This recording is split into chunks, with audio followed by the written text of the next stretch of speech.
نقرئك فلا تنسى إلا ما شاء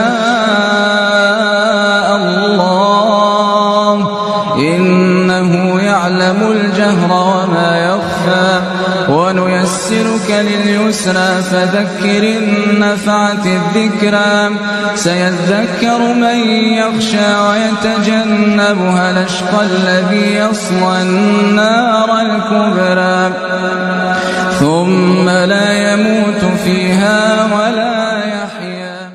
قد أفلح من تزكى وذكر اسم ربه فصلى بل تؤثرون الحياة الدنيا والآخرة خير وأبقى إن هذا لفي الصحف الأولى صحف إبراهيم وموسى.